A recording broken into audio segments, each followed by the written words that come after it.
Exactly as I feared. My bad premonitions had come true. It was more resignation than anger, a feeling of, I knew it. James would surely do the same thing again. My tears and anger, James' apologies, they were all just temporary. My name is Lily. I'm an average working woman, neither beautiful nor particularly skilled at my job. Yet somehow I ended up getting to know a man I met at a bar and smoothly progressed to marriage. My female friends often say, "You're lucky to be married to a handsome man." But it's not as easy as it sounds. Women are always openly scheming around James, and he's well aware of his own charm.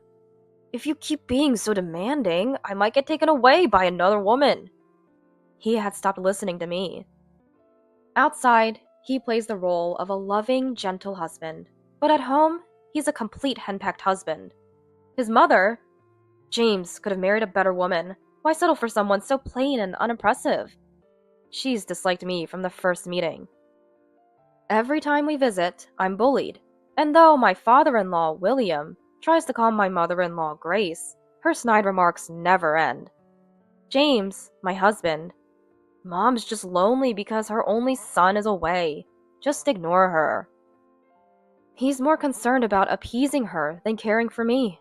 They say love is blind, but often, "Mom's feeling lonely and cold."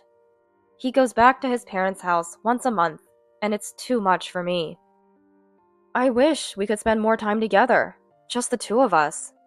Especially since we've been married for less than 2 years and don't have kids yet. "What's up? Dressing up all fancy?" "Just been invited by some friends. We're having a guys' night out." "But we just had lunch. I was about to suggest going out for dinner." "So early?" "We're gathering early since it's been a while." Something felt off.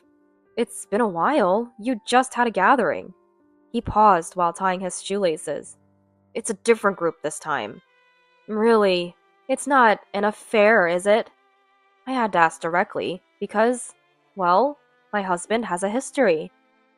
6 months into our marriage, returning from my first outing since our wedding, I saw my husband stumbling and playfully kissing another woman. My friend and I were stunned, but my friend quickly said, "Take a photo. We need evidence." I suppressed the evidence of the affair when I was told to do so. I confronted him as soon as I got home. "You kissed me, too." But when I showed him the kissing video on my phone, he finally admitted it. They had met randomly at a bar, bonded over their mutual love of baseball, and exchanged contacts. It was their second meeting, and things got carried away with the alcohol. I cried my eyes out at the shock of his infidelity. He panicked. "I'm sorry. I will never do something like this again." He apologized profusely to me. I made him delete her contact in front of me. But I still wonder if it really was only their second meeting, and if they hadn't been involved before our marriage. After hearing his friends at the wedding say how popular he was in high school and college, I felt lucky he chose me. But now, those words make me anxious about him cheating again. After the affair came to light, he was subdued at first, but now it seems he's forgotten about it entirely, or rather, he didn't learn his lesson. Lately, he prioritizes his friends over me, quickly leaving on his days off. Even when I plan a 2-day trip, he suddenly says he has work and ends up not going. I'm even suspicious if these friends are really just men. "See you!" Lost in thought, I didn't notice him leave. I sighed. Why did he marry me? Did he think I was the kind of woman who would tolerate his cheating? I earn a bit more than James. Maybe he's just using me. Lost in thought, my mobile phone rang. Is it James, wanting me to deliver something he forgot? Annoyed, I checked my phone. It was a call from my friend, Chloe. "It's been a while. Hope I'm not disturbing. Just concerned about how Lily's doing." I couldn't help but share my feelings with her. "I'm physically fine, but getting snide remarks from Grace and James has been going out more." Chloe seemed puzzled, pausing before responding. "That's tough, Lily. You never seem to catch a break." "I know. I just want some peace of mind, to think about children or future." Lately, whenever I bring up kids, James quickly changes the subject. It's not that he's against having children, he just finds the thought bothersome. James seems content as long as he's enjoying the moment. So what will you do? Her question brought me back to reality. Continuing like this isn't good. I feel like I'm just being persuaded by James. I decided to take a bold step. I'll follow him. I'm off today. If he's cheating, he's probably meeting her today. Chloe calmly replied, Got it. I'm off to work, but good luck. In support of Chloe, I am. Yeah, I responded. Ignoring the situation would only make things worse. I need irrefutable evidence to make him reflect. I felt a strange sense of mission. At that moment, I still hoped James would change. But where could he have gone? He mentioned a drinking party, but if he's cheating, maybe he's out shopping with her. I searched for James's account on social media. James regularly updates his social media, and I once peeked out of curiosity. He closed it immediately, saying it was embarrassing, but I remembered the username. I never checked his social media closely, not wanting to pry, respecting his privacy. If I had seen it, I would have been tempted to tell him, and I would have respected my husband's wish to be embarrassed in his own way. But now, potentially being betrayed, that respect didn't matter. I searched his social media by the name I remembered. There it is. There was a photo of him, happily shopping with a woman wearing sunglasses at a fancy department store. His profile stated, single man, $100K income. I couldn't believe he could lie like that. I took a taxi to the department store in the photo. They were probably at the brand section on the first floor. If their shopping took long, I might find them. Walking through the store, checking shops, I heard a familiar voice. Ew, Sophia, I like this! This cost $8,000. I just bought you a $2,000 coat. It was James's voice. Exactly what I thought. I didn't want to be right, but I had to face it. I took out my phone, switched to video mode, and approached them. James, didn't you promise no more cheating? His reaction was entirely different from the first time. Oh, again? I was infuriated. Again? You're blaming me for catching me cheating? He sighed, making a gesture of exasperation. Was he trying to look good in front of her? But I wasn't in a state to care about appearances. But, without evidence, you just run away again, right? Didn't you promise no more lies? My anger from the first time he cheated surged, and I raised my voice, not caring who saw. Some customers turned to look at us. Then a laugh, clearly mocking. Lady, it's pathetic to cling to your husband at your age. It's a marital issue, none of your business. She seemed surprised at my comeback, then visibly annoyed. Figures why James cheats on you. Maybe you should reflect on your actions. Pressured by her words, James also started speaking. It's your fault for not making an effort to prevent cheating. You always come home from work with a tired face. You've given up being a woman. Look at her and learn. He pointed at his mistress. She, pleased with James's words, clapped her hands mockingly. How hilarious! She laughed at me. I was beyond dismayed. They seemed like a different species. I decided to leave this place quickly. I won't keep this matter just between us two. I'll report this to William and Grace. James, with a smug expression, Go ahead, he said. I left the spot and exited the department store. I was completely ridiculed by them, even though I did nothing wrong. Later, a sense of emptiness and sadness welled up inside me. Why? I muttered to no one.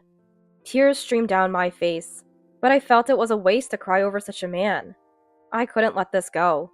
I had to find a way to make him pay. I called my parents and told them everything. They were furious and said I could come home anytime. When I called James's parents, William answered, so I told him about the second infidelity.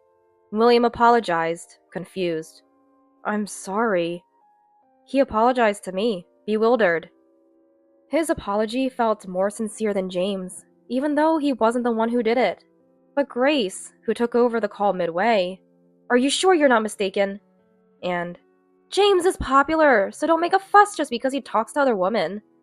She completely dismissed me. Frustrated, William silenced Grace and hung up. I had a feeling dealing with the in-laws would be difficult. Grace seemed to want to dismiss my son's infidelity as my mistake. I didn't expect that.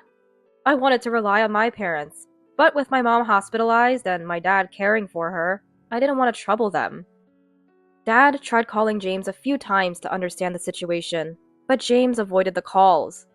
Yet, he had the audacity to brag about his mistress to me, unsolicited. I started to feel mentally drained. I couldn't rely on my family, and Grace would side with her son, maybe even blame me. Then there was William. I think he's reasonable, but people change when it involves family. I couldn't handle this alone anymore. I decided to go to the in-laws alone for a discussion. I didn't bring James to avoid him sweet-talking his way out. Arriving at their house, Grace informed me that William had just left, possibly the worst timing. But having come alone, Grace sensed something was up. Unable to bear it anymore, I poured out everything that had happened. While speaking, anger brought tears to my eyes. However, Grace remained cold, and after hearing everything, "Is that why you came here?" she scoffed. I impulsively asked, "Grace, as a woman, wouldn't you be hurt if your husband cheated?" I asked. It was probably the first time I spoke so directly to Grace, but seeking empathy from her was a mistake. "James is handsome. You should tolerate some things. You should realize that you and James are mismatched. Then you wouldn't be so dissatisfied." Still, I protested. "But Grace, I've never been cheated on, so I can't understand." She added insult to injury. Ultimately, I left their house quickly. As time passed, Grace's words hurt more. Walking, tears came. I had no expectations from Grace, but it became clear I had no allies in this situation. Feeling gloomy, I didn't feel like going straight home, so I decided to stop by a cafe. Though still hurt, sipping coffee gradually calmed me.